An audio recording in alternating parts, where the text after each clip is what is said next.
Welcome back to Mindblown Movies Explained. Today, we'll take a look at the 1999 science fiction thriller titled The 13th Floor. Be warned, spoilers ahead. The film opens with Hanson Fowler, a brilliant tech mogul in modern day 1999 Los Angeles. He has just completed his life's greatest achievement, an ultra advanced virtual reality simulation that perfectly recreates Los Angeles in the year 1937. Inside this digital world live thousands of artificially intelligent residents, complete human personalities who have no idea their entire reality is a computer program. One night, after secretly testing the simulation ahead of schedule, Fowler rushes to leave a cryptic message with the bartender for his trusted protege, Douglas Hull. But before he can explain anything on call, Fowler is brutally murdered in the real world. Detectives quickly zero in on Douglas Hull, Fowler's right-hand man and the future heir to the company. Evidence seems to point directly at him. Hull had access, motive, and opportunity. As police interrogate him, Hull starts questioning himself, experiencing gaps in memory and moments he cannot explain.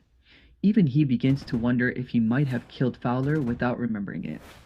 During the stressful investigation, Hull is contacted by a woman claiming to be Jane Fowler, Hanson's estranged daughter who supposedly lived abroad. Janet immediately demands that the VR project be shut down, insisting it's dangerous. Despite the tension surrounding them, Hull and Janet grow close, eventually forming a romantic relationship real fast. A bartender comes forward, blackmailing Hull to pay him up in exchange for his silence, claiming he saw Hull meeting with Fowler on the night of the murder. Hull thinks he's crazy and dismisses him aggressively. The detective claims to have gotten a call from the bartender about the murder, but before the detectives can question him, the man turned up dead. This new body and eyewitness claim lead to Hull's arrest. Even Hull no longer understands what is going on, but Jane suddenly provides Hull with an alibi, forcing the police to release him. Desperate for answers, Hull turns to Jerson Whitney, his loyal colleague. Together, they decide to search inside the 1937 simulation for the message Fowler tried to leave. Hull logs in and becomes John Ferguson, a mild-mannered bank clerk living inside the virtual 1937 Los Angeles. Inside the simulation, Hull learns that Fowler entrusted his message to a bartender named Tom Gaston. However, Gaston has already read it, and what he learned shattered his understanding of reality. He now knows that he, his memories, and his world are not real. When Hull's control exits Ferguson's body, during a jump back to the real world, Ferguson awakens confused, with no memory of entering the hotel restroom. Gaston sees this bizarre behavior and becomes suspicious. In Hull's second visit to the simulation, he confronts Gaston directly, but Gaston, terrified and furious about the truth he discovered, snaps. Armed with a gun, he tries to kill Hull inside the simulation, but Hull manages to overpower him and get him to tell the information in the message left by Fowler. The tables soon turn again and Hull narrowly escapes, triggering an emergency logout before being shot. The detective uncovers a shocking twist. The real Hanson Fowler never had a daughter. When Hull tracks down someone who looks exactly like Janet, but ends up finding out she isn't Janet at all. She's Tasha Molina, a regular grocery store cashier who has never met Hull, or let's say has no memory of Hull. Still following clues from Fowler's hidden message he obtained from Gaston, Hull drives to places he would never normally visit, remote edges of the city.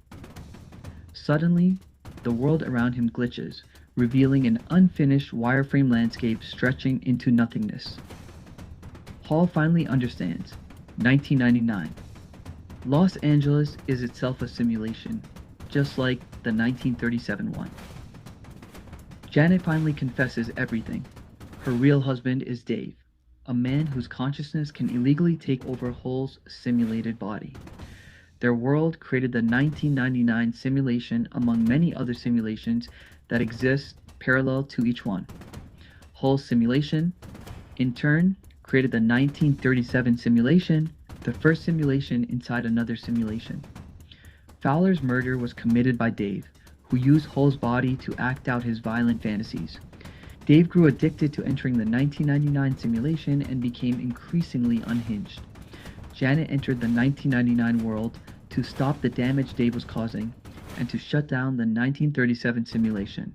But things changed when she fell in love with Hull, who was modeled after her real husband.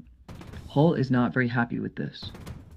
Meanwhile, Whitney enters the 1937 world to stabilize the program, but his avatar is taken over by Gaston, the bartender who now knows too much and has kidnapped Ferguson.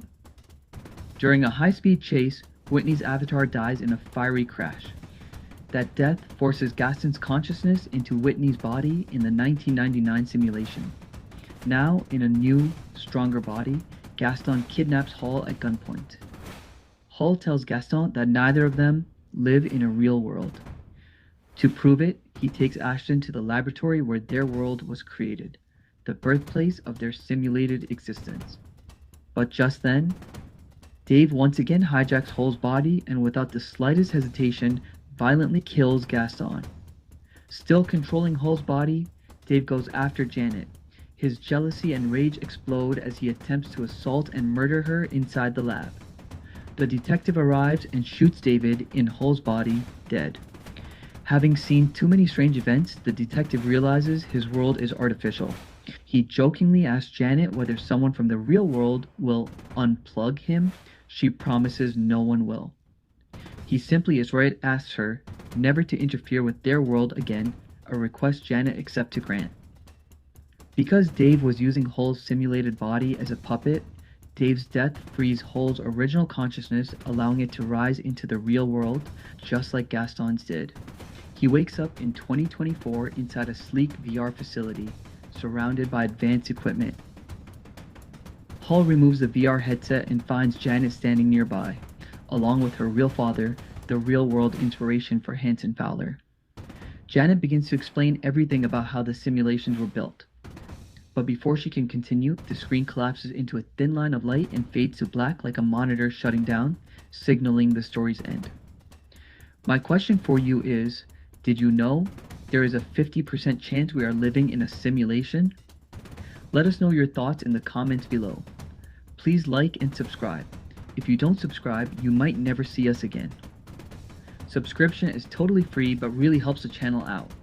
Don't forget to comment which movie to recap next. See you in next video.